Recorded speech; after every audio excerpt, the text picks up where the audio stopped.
আজকে যেহেতু আমার কোরাল আইল্যান্ড এক্সপ্লোর করার প্ল্যান, তাই সকাল সকাল ঘুম থেকে উঠে আমি আমার হোটেল থেকে পাতায়া ফেরি পয়েন্টে চলে যাই। এটা হলো পাতায়া ফেরি পয়েন্ট, যেদিক থেকে আপনার পাতায়া থেকে কোরাল আইল্যান্ডের যত ফেরিগুলো আছে সব এখানেই পাওয়া যাবে। তার পাশাপাশি আপনি এদিক থেকে পাতায়া সিটির যে একটা ভিউ আছে, সেই ভিউটা আপনি এদিক থেকেই দেখতে পারবেন। এটাই সেই ভিউটা যেটা কিনা ক্যামেরা থেকে নিজের চোখে দেখতে আরো খুবই সুন্দর লাগে।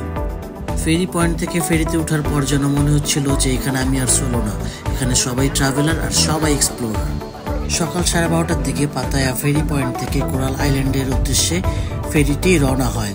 আর আমি যেহেতু বাংলাদেশ থেকে একাই যাই, তাই ভাগ্যক্রমে আমি একদম সামনের দিকেই একটা সিট পেয়ে যাই, যেটি কিনা আমার প্রপার ভিউ আর উপভোগ করতে খুবই সুবিধা হয়।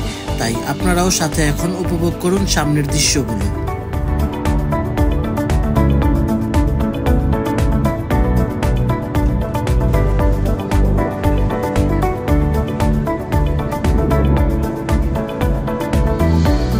পাতায়া ফেরি পয়েন্ট থেকে কোরাল আইল্যান্ড যেতে লাগে 1 ঘন্টা। 1 ঘন্টার মধ্যেই আমরা পৌঁছে যাই কোরাল আইল্যান্ডে।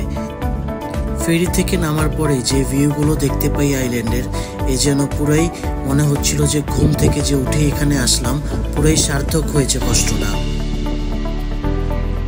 কষ্ট সার্থক হতে না হতেই একটু সামনে গিয়েই দেখি আইল্যান্ড এক্সপ্লোর করতে গেলে বাইক লাগে।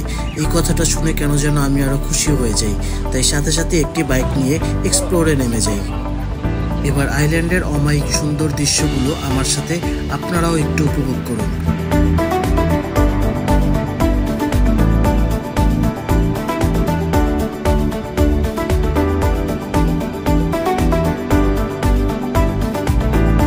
স্কুটি যেহেতু আমি নিয়েছি, তাই দূর থেকে কোনো কিছুই আমার দেখে মন ভরছিল না, তাই আমি ডিরেক্ট বিচে চলে আসি। আর বিচে এসেই দেখতে পাই দুইটি কিউট কিউট কি যেন খেলছিল বিচের মধ্যে ট্রাভেলারদের সাথে। যদিও আমি এগুলোর নাম জানি না, বাট দেখে খুব কিউট লাগছিল।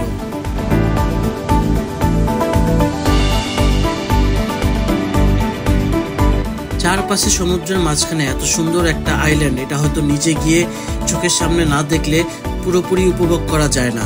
তাই আমি বেশি কথা বলবো না, যেহেতু আমি বাইক নিয়েছি, আমি পুরো আইল্যান্ডটাই এক্সপ্লোর করব। তাই আপনারাও আমার সাথে থাকুন আর সুন্দর দৃশ্যগুলো উপভোগ করতে থাকুন।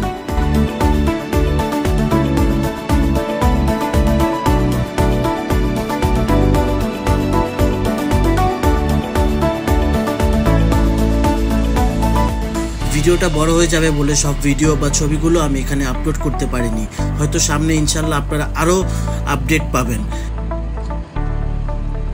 আইল্যান্ড থেকে লাস্ট ফেরির সময় 5:30, তাই 5টা বাজে আমি ফেরি পয়েন্টে চলে যাই এবং পাতায়ার উদ্দেশ্যে রওনা হই। মনে রাখবেন এখনো কিন্তু রাত বাকি, তাই সাথেই থাকুন, আরো নতুন এক্সপ্লোরের আপডেট আসছে খুব শীঘ্রই। ভালো থাকবেন এবং মোনাজাতে দোয়া রাখবেন। সবাইকে আল্লাহ হাফেজ।